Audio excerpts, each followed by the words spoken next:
here is your host, Michael Rivero. And aloha, America. Welcome back to the show. And, man, I hate being right all the time. Representative Pete Hoekstra is already out there on Capitol Hill screaming that we must bomb Iran now for this act of war.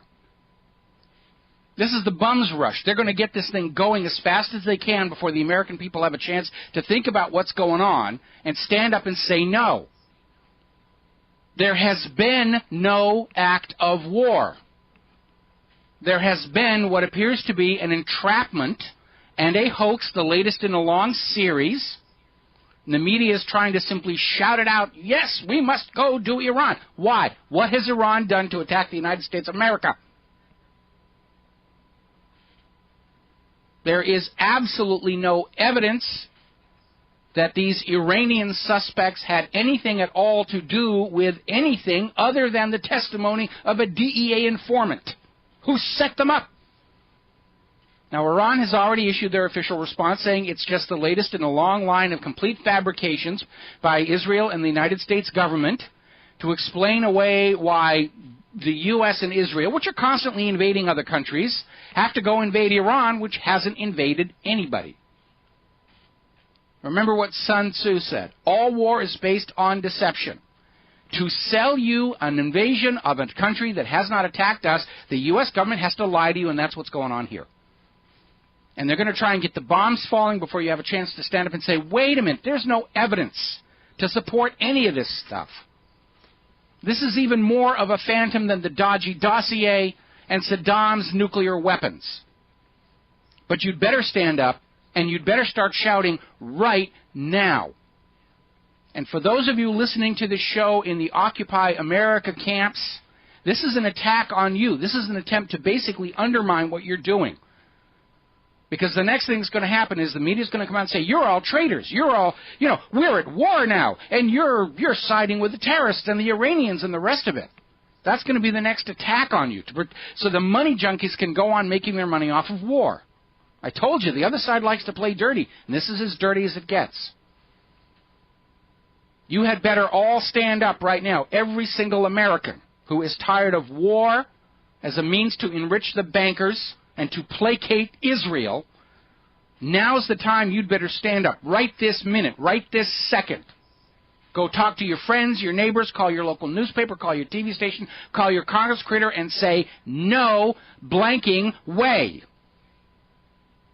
We are not going to go for another war for Israel.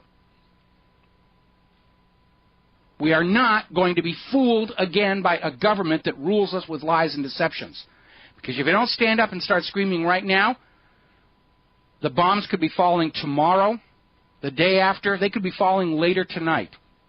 Not just on Iran, but here in the United States to blame on Iran, to really get things cranked up.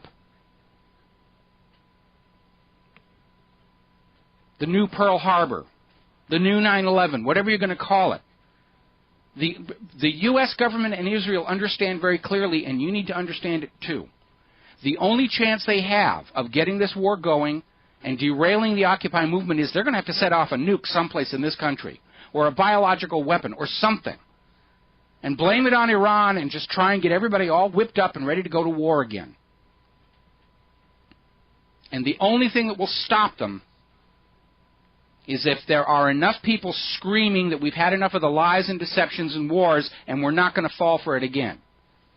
Making them doubt that they'll be believed is the best way to prevent these things. They already know they're not going to be believed. That's why they're rushing as fast as they can. With Iraq, they built up the propaganda over weeks and weeks and months and months. And even though we were calling them liars, they still went ahead and attacked Iraq. Now they know they're in a race against time. We've already found out this whole so-called assassination plot is actually old news. It's from last year. They just decided to arrest the guy today and make a big deal about it. Pure propaganda. Tomorrow there'll be another revelation that shows this is a complete hoax. So the bombs have to start falling really, really soon. So you'd better stand up and you'd better make yourself heard and seen. Because the money junkies always solve their problems with world wars. And we're right on the verge. And you need to remember, the United States ended World War II with atomic weapons. They're going to start World War III with atomic weapons. Because all of the conventional warfighting capabilities have already been drawn down with these 10 years in Afghanistan and Iraq, all these other wars all over the planet that have exhausted and bankrupted this nation. The United States can't win a conventional world war, and that means sometime between the moment they get it going and the final defeat of the United States government, they will turn those little brass keys. And then it's going to be a real mess, and the only people who can stop it are you. We all need you to stand up and be heard and say, no war on Iran. We have spent enough of our money and enough of our children's lives in wars on Israel's enemies. No more. If you do not choose to stand up and fight these war hawks right now, you will soon have no choice but to fight for these war hawks from now on, for generation after generation after generation. Go back and read those PNAC documents. They envision a century of warfare. Entire generations of Americans born into war, living in war, dying in war, never knowing what a time of peace is going to be. If you're my age, and this war really gets cranked up, you and I will never live to see a time of peace again. Our children will never live to see a time of peace again. We're already 10 years into this. There are children walking around this planet right now, or limping in Libya, who've never known a time of peace. All they've ever known is war and destruction and bombs and death.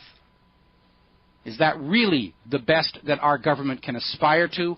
Endless war on behalf of Israel across the globe?